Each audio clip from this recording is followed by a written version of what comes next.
La Edad Media es recordada por sus castillos imponentes, caballeros con armaduras relucientes y reinos que luchaban por expandir sus dominios. Sin embargo, tras las murallas y las coronas doradas, se escondía un mundo gobernado por hombres que, en muchos casos, llevaban el poder como un arma cargada de miedo y sangre. Ser rey no era solo un privilegio, era una posición que otorgaba autoridad absoluta sobre la vida y la muerte de miles de personas. En un tiempo donde la ley estaba escrita por quienes la imponían, el trono podía convertirse en el asiento de la justicia, o con demasiada frecuencia, en la fuente del terror. En este periodo, muchos monarcas veían la crueldad como una herramienta legítima para mantener el orden. Sus castigos eran ejemplares, no solo para eliminar a sus enemigos, sino para enviar un mensaje claro a cualquiera que pensara en desafiarlos. Las ejecuciones públicas, las torturas lentas y los impuestos insoportables no eran simples decisiones administrativas, eran actos calculados para reforzar su poder. Lo que hacía especialmente temible a estos reyes era la combinación de autoridad ilimitada y una voluntad sin frenos. No respondían ante un parlamento, no temían a la opinión pública y, en la mayoría de los casos, creían que su poder era otorgado por Dios. Así, cualquier acto, por más cruel que pareciera, podía justificarse como parte del orden divino. Esta mentalidad dejó tras de sí historias de dolor y horror que, siglos después, siguen estremeciendo a quienes las conocen. Lo que vas a descubrir a continuación no son simples relatos históricos, sino los retratos de los soberanos más despiadados que la Edad Media vio gobernar.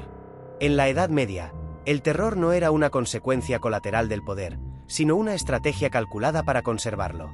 Algunos reyes entendieron que el miedo podía ser más efectivo que la lealtad, y convirtieron la violencia en su lenguaje oficial. Sus órdenes no se escribían únicamente en pergaminos, sino en la carne y la sangre de aquellos que se atrevían a desobedecer. Monarcas como Iván IV de Rusia, conocido como el Terrible, o Vlad III de Valaquia, el infame empalador, no solo castigaban a sus enemigos, transformaban cada ejecución en un espectáculo público. Los métodos eran tan brutales que la noticia de sus actos recorría aldeas y ciudades, generando un silencio reverente ante su nombre. No necesitaban estar presentes para dominar. El simple recuerdo de lo que habían hecho era suficiente para sofocar cualquier rebelión. Este tipo de gobernante sabía que la violencia masiva no solo destruía cuerpos, sino también voluntades. Quien presenciaba la decapitación de un noble, la quema de un rebelde o el empalamiento de un prisionero entendía que el trono no podía ser cuestionado. Incluso las guerras, que podían haberse librado con fines estratégicos, se prolongaban innecesariamente para dejar un rastro de devastación que sirviera como advertencia. La firma de estos reyes era la sangre derramada en plazas y campos de batalla. No buscaban admiración, sino sumisión. Y, aunque muchos de ellos murieron rodeados de traiciones y enemigos, dejaron tras de sí una herencia de miedo que sobrevivió por generaciones. Este uso sistemático del terror moldeó reinos enteros, donde la obediencia no se pedía, se arrancaba. Si en algunos reyes la violencia era un recurso político, en otros se transformaba en un entretenimiento personal.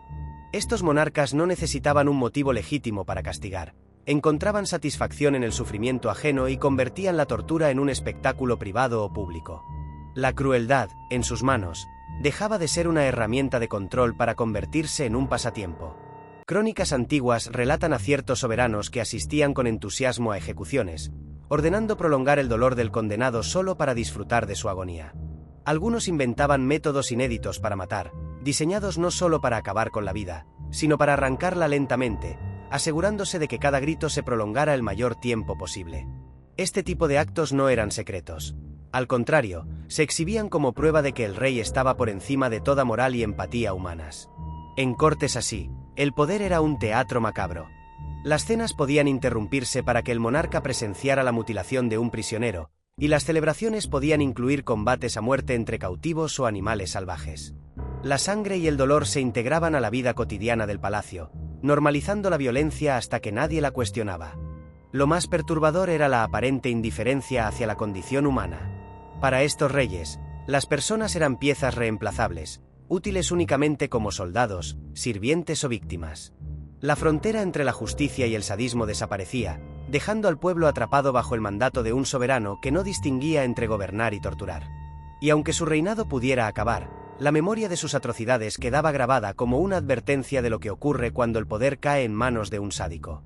En la Edad Media, la traición no era un simple delito, era una afrenta personal contra la figura del rey, un desafío directo a su autoridad absoluta. Y para muchos monarcas, cualquier sospecha, incluso sin pruebas sólidas, bastaba para desatar una represalia implacable. En sus manos, la justicia se confundía con la venganza, y el castigo no siempre se limitaba al traidor, sino que alcanzaba a su familia, aliados y todo aquel que hubiera mostrado la más mínima simpatía por él.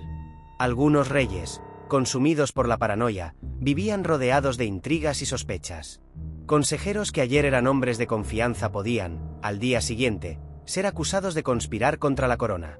Bastaba un rumor, una carta interceptada o una mirada considerada inapropiada para que la maquinaria de la venganza se pusiera en marcha.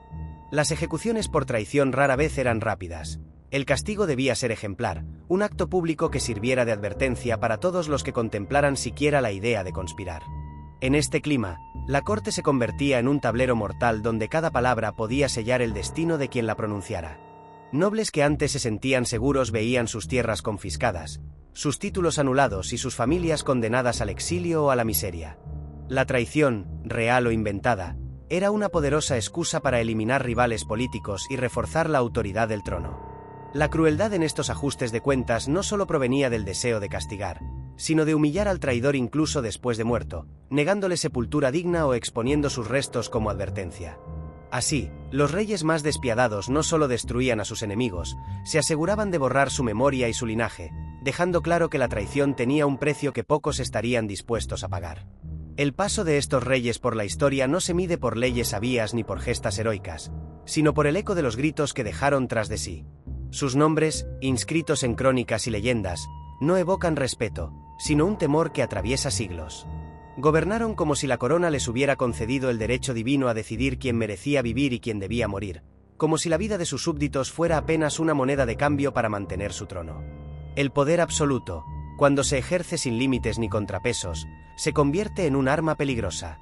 En manos de estos monarcas, la corona no simbolizó justicia ni orden, sino dominación y miedo.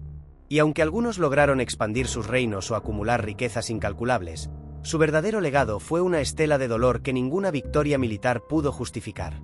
El pueblo que sobrevivió a sus mandatos aprendió que, en un reino gobernado por el terror, la obediencia no nace de la lealtad, sino del instinto de supervivencia. La historia los recuerda porque son advertencias vivientes del lado más oscuro de la autoridad. Nos enseñan que el poder, sin compasión ni límites, transforma al hombre en verdugo y al reino en una prisión a cielo abierto. Sus reinados, envueltos en sangre y paranoia, nos recuerdan que no hay trono tan alto que no pueda caer cuando el miedo se convierte en la única moneda de gobierno. Así, el recuerdo de los 10 reyes más crueles de la Edad Media no es solo una crónica de horrores pasados, sino un recordatorio atemporal de lo que ocurre cuando el poder se corrompe y la humanidad se sacrifica en nombre de la corona.